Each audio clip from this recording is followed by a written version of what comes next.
आज हम लोग को सबसे पहले पढ़ना है रस क्या होता है। यह वीडियो कक्षा 9, 10, 11, 12 सभी बच्चों के लिए उपयोगी है। देखते हैं रस सबसे पहले क्या होता है।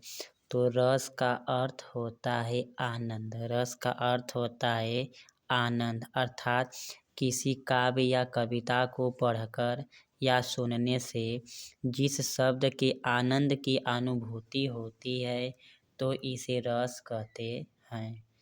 रस जैसे कोनो कविता काव्य को पढ़ते हैं तो मन में जो आनंद की अनुभूति होती है तो इसे रस कहते हैं। जैसे नोट में रसों को काव्य की आत्मा कहा जाता है।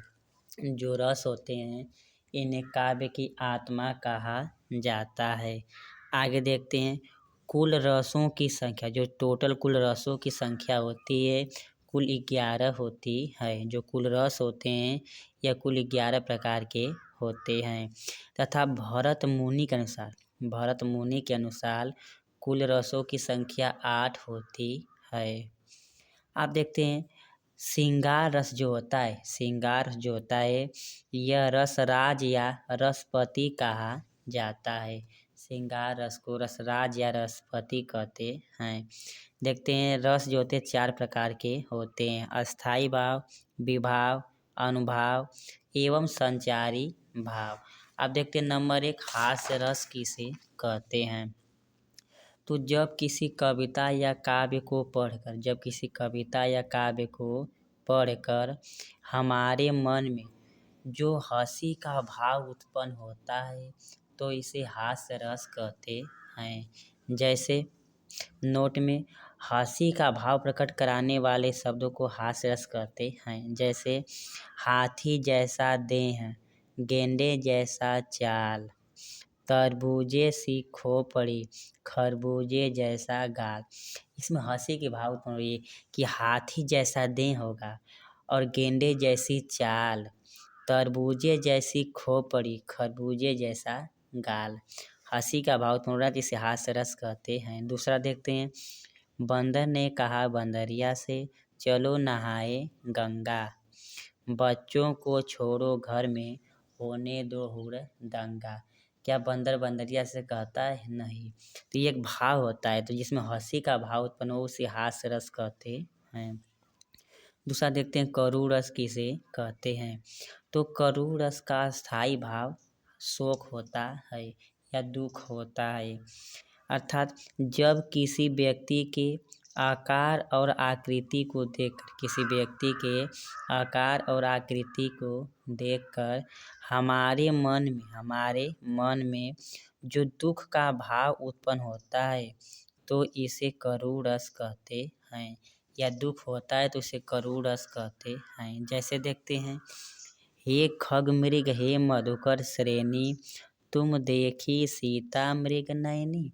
यह बात जब सीता माँ को हरण कर ले गया था उस समय की करे हे वहाँ के सभी पशु पक्षी, हे खग मृग हे मधुकर श्रेणी, क्या तुम देखी सीता मृग नयनी। हे यहाँ के सब पशु पक्षी, क्या मेरे नयन रूपी सीता को तुम लोग देखी हो या देखे हो। आगे दुख ही जीवन की कथा रही, क्या कहूँ आज जो नहीं कहूँ। जो दुख की यह जीवन है इसी कथा क्या कहूँ और क्या नहीं कहूँ। आज जो है यह नहीं उत्पन्न है। अर्थात करुण रस में जो होता है कष्ट का भाव उत्पन्न होता है इसे करुण रस कहते हैं। आगे देखते हैं अगला देखते हैं वीर रस। वीर रस क्या होता है। तो वीर रस का स्थायी भाव वीरता होता है। अर्थात जब किसी कठिन कार्यों को करने के लिए हमारे मन में जो वीर का भाव उत्पन्न होता है तो इसे वीर रस कहते हैं। जैसे उठो देश के सपूतों, भारत रहा पुकार, भारत पर तुम मर मिटो, हो जाओ तैयार। वीडियो को लाइक सब्सक्राइब शेयर जरूर करें।